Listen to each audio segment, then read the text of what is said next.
India മുന്നണിക്ക് കീഴടങ്ങുന്ന മോദിയാണ് കാണാൻ സാധിക്കുന്നത്. മുന്നും പിന്നും നോക്കാൻ ഒരവസരം പോലും ഈ വിഷയത്തിൽ മോദിക്ക് നൽകാതിരുന്നതിന്റെ അടിസ്ഥാനത്തിലാണ് ഇപ്പോൾ പ്രതിപക്ഷമായ ഇന്ത്യ മുന്നണിക്കും അതിന്റെ തലപ്പത്തിരിക്കുന്ന കോൺഗ്രസിനും മോദി കീഴടങ്ങുന്നത്.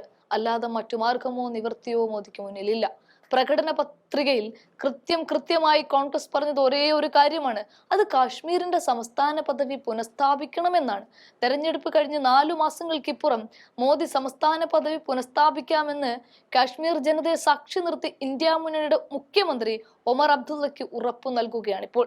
സത്യം പറഞ്ഞാൽ കിട്ടിയ അവസരത്തിൽ ഒമർ അബ്ദുള്ള കാര്യമായിട്ട് തന്നെ ജനങ്ങളോട് പറഞ്ഞു, പ്രധാനമന്ത്രി മോദി സംസ്ഥാന പദവി പുനഃസ്ഥാപിക്കുമെന്ന്. ഇവിടെ വാഗ്ദാനങ്ങൾ നിറവേറ്റുന്ന മോദി എന്ന പേരുള്ളതിനാൽ സംസ്ഥാന പദവിക്ക് മുന്നിൽ മോദിക്ക് കീഴടങ്ങേണ്ടി വരികയാണ്. പുതിയ റെയിൽ റോഡ് സംവിധാനങ്ങൾ ജമ്മു കാശ്മീരിലും ഡൽഹിയിലും തമ്മിലുണ്ടായിരുന്ന അകലം കുറച്ചു എന്നൊക്കെ പ്രധാനമന്ത്രി നരേന്ദ്രമോദി ഈ അവസരത്തിൽ പറയുകയും ചെയ്യുന്നുണ്ട്. കാശ്മീർ ഗണ്ടർബാൽ ജില്ലയിലെ സോനാമാർഗിൽ നിർമ്മിച്ച 6.5 കിലോമീറ്റർ സെഡ്മോർ തുരങ്കപാത ഉദ്ഘാടനം ചെയ്യുകയായിരുന്നു അദ്ദേഹം.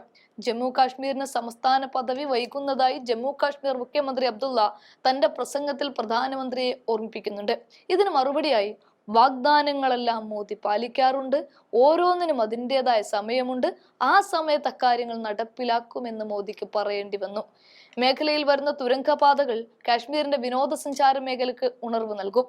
ഉദ്ഘാടനത്തിന് ശേഷം പ്രധാനമന്ത്രി തുരങ്കപാതയിലൂടെ യാത്രയും ചെയ്തു. ഉദ്യോഗസ്ഥരുമായും നിർമ്മാണ തൊഴിലാളികളുമായും അദ്ദേഹം സംസാരിച്ചു.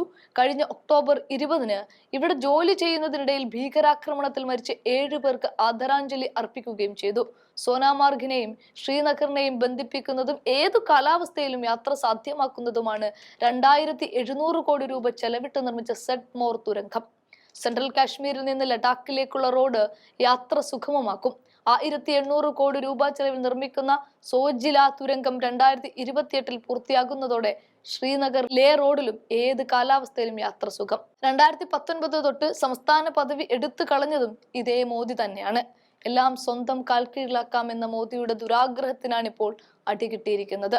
സ്വന്തം കരണത്ത് സ്വന്തമായി അടിക്കുന്നത് പോലെയായി ഈ സംസ്ഥാന പദവി പുനഃസ്ഥാപിക്കാം എന്ന് പറഞ്ഞതിലൂടെ.